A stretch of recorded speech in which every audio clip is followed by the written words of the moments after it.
Oi pessoal, tudo bem? Meu nome é Vitor e a gente vai estar dando continuidade ao estudo de Romanos que a gente está fazendo nos PGs. Então, essa semana a gente vai estar começando a estudar o capítulo 5 de Romanos, mais especificamente do versículo 1 até o versículo 11. E nesse capítulo, Paulo ele vai falar principalmente dos benefícios que a justificação pela fé traz para nós. Afinal, o que a gente ganha, digamos assim, com a justificação pela fé? Então, Paulo ele vai começar a falar sobre 3 benefícios que a gente tem através da justificação pela fé. Um em relação ao nosso passado, um em relação ao nosso presente e um em relação ao nosso futuro.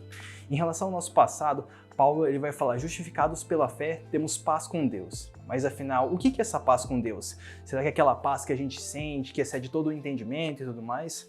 Na verdade, não é essa paz. A paz com Deus é uma mudança do nosso status perante Deus. Mas o que eu quero dizer com isso?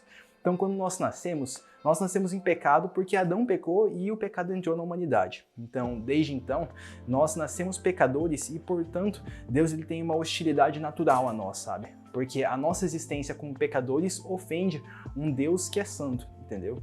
Então, basicamente, nós somos o alvo da ira de Deus porque nós nascemos em pecado. E quando nós somos justificados pela fé, como o nome sugere, nós somos considerados justos. Portanto, Deus ele não tem mais essa hostilidade, nós não somos mais o alvo da ira de Deus, nós não somos mais inimigos de Deus. O segundo benefício que Paulo vai falar a respeito da justificação pela fé diz respeito ao nosso presente. Então, ele vai falar que, graças à justificação pela fé, nós temos acesso à graça de Deus. E o que isso significa? Significa que, basicamente, nós temos acesso a Deus para ter um relacionamento com Ele. Então, agora nós podemos ter intimidade com Ele, nós podemos ter prazer nele, ter um relacionamento com Ele. Então, se quando nós temos paz com Deus, Deus ele simplesmente não é mais hostil a nós, Deus não tem nada contra nós, agora, quando nós temos acesso à sua graça, nós podemos ter um relacionamento com Deus, nós podemos ser íntimos e progredir nessa relação com o Senhor.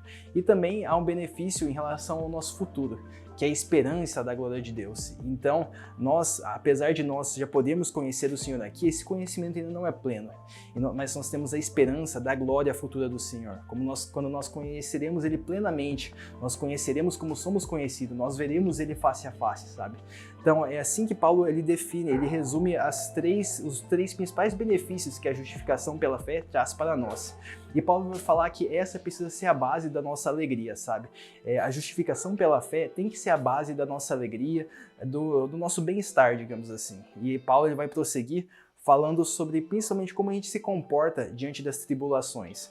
Paulo vai falar que mesmo nas tribulações nós podemos ter alegria, nós podemos nos gloriar nela. Isso é diferente da gente ter alegria com a tribulação, sabe? Por exemplo, a gente está sofrendo e a gente diz, nossa, que legal esse sofrimento. Na verdade não é bem assim. A gente não gosta do sofrimento, mas nós cristãos entendemos que quando passamos pelo sofrimento, isso nos aperfeiçoa, assim, sabe? Isso nos aproxima do Senhor. Então, para nós, as tribulações não são uma coisa apenas negativa, mas um instrumento do Senhor de solidificar essas verdades em nosso coração. Então, Paulo ele vai falar basicamente uma sequência que reflete como nós cristãos, que acreditamos na justificação pela fé e temos consciência disso, como nós reagimos diante das tribulações. Então, Paulo vai falar que a tribulação gera perseverança, e a perseverança gera experiência, e a experiência gera esperança. E quando a gente lê isso pela primeira vez, a gente pode passar batido, assim, muitas palavras, muitos conceitos, assim, muitas palavras, mas muitas vezes a gente não para refletir em cada uma delas. E no livro, o Tim Keller ele vai esmiuçar cada um desses conceitos e explicar pra gente como se dá esse processo de como nós devemos reagir às tribulações. Então ele vai falar que, primeiro, a tribulação gera perseverança, e talvez uma palavra melhor para perseverança aplicada a esse contexto seja foco, seja determinação. O que significa? Que quando nós passamos por tribulação, nós passamos por sofrimento, a nossa reação correta deve ser focar no Senhor, focar no que realmente é importante, sabe? Muitas vezes o mundo está caindo ao nosso redor, então nós temos problemas com a família, com saúde, com finanças, podem existir vários problemas que a gente está passando, mas nós focamos no Senhor, nós focamos no que realmente importa e que nos traz alegria, que é que nós temos paz com Deus, nós temos uma relação com Ele e essa relação durará eternamente. Conforme nós temos esse foco, com o tempo também isso vai gerando experiência. Então, o que eu quero dizer com experiência? Vou usar a analogia de um atleta. Quando um atleta ele vai disputar algum jogo, uma competição importante, muitas coisas podem estar contra ele. A torcida adversária pode estar vaiando ele pode ver que tem muitos jogadores experientes no time adversário ou que vão competir contra ele, tem toda a pressão passando pela cabeça dele, então ele pode se deixar abalar, mas muitas vezes o que define se ele vai se abalar ou não é justamente a experiência dele. Então, às vezes um jogador que é mais novo, ele é novato, ele pode se abalar muito facilmente e isso vai comprometer o desempenho dele.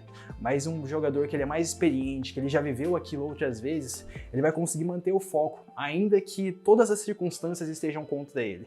Então é isso que Paulo quer dizer que quando ele fala que a determinação, a perseverança produz experiência. Nós nos tornamos experientes em passar esse período de tribulação ao lado do Senhor. E por sua vez, a experiência vai gerar esperança. O que seria essa esperança?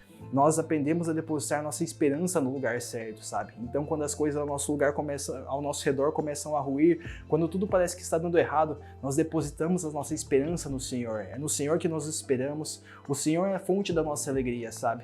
E a nossa justificação, nós temos paz com Deus, nosso relacionamento com Deus está em um lugar firme. Isso não será abalado, entendeu? Então, conforme nós passamos por experiências de tribulação com o Senhor, nós vamos desenvolvendo esse senso de que a nossa esperança não está nessas coisas na terra, não está nas coisas que parece que estão dando errado, mas sim estão no Senhor. Então, essa esperança que nos traz força, e é assim que um cristão deve passar por uma tribulação. Ele deve sair da tribulação focando mais no Senhor, mais confiante no Senhor. E é engraçado que nos próximos versículos, o jeito que Paulo fala é como se ele soubesse que nós, quando passamos por esse tipo de experiência, nós podemos chegar, ainda que nós saibamos que nós somos justificados e que o Senhor nos ama, nós podemos duvidar do amor de Deus por um momento. E é engraçado que Paulo, nos próximos versículos, é como ele prevê-se que nós podemos chegar em um lugar de dúvida em relação ao amor de Deus, a nossa esperança, a nossa confiança no Senhor pode ser abalada. Então, mesmo que nós creiamos na justificação pela fé, mesmo que nós tenhamos aquelas convicções que eu expus previamente, ainda assim, quando nós passamos por esse momento, nós podemos chegar em um momento de dúvida. Será que o Senhor me ama mesmo? Olha tudo o que está acontecendo. Como pode um Deus que me ama permitir tudo isso? E é como se Paulo ele prevesse tudo isso e ele começa a argumentar nos mostrando evidências que mostram que o Senhor ele realmente nos ama e que o amor dele é imutável. Então Paulo ele vai falar no final desse trecho que Deus ele nos amou quando nós ainda éramos pecadores, quando nós éramos inimigos do Senhor. Então basicamente o que Paulo diz é: se Deus ele nos amou a ponto de dar o seu único filho para nos salvar, quando nós éramos inimigos de Deus, quando nós estávamos contra Deus, quando nós não queríamos nenhum tipo de relacionamento com Ele, quanto mais agora que nós somos amigos do Senhor, quanto mais agora que nós somos justificados por Deus. Então, muitas vezes, quando nós passamos por essas experiências de dificuldades, essa dúvida pode chegar ao nosso coração, mas nesse momento nós precisamos lembrar no que Deus fez por nós e que nós sabemos que Ele fez por nós. Cristo morreu por nossos pecados quando ainda éramos pecadores, quando ainda éramos inimigos de Deus, e por isso nós sabemos que Ele nos ama. Através disso, o amor de Deus é derramado em nosso coração.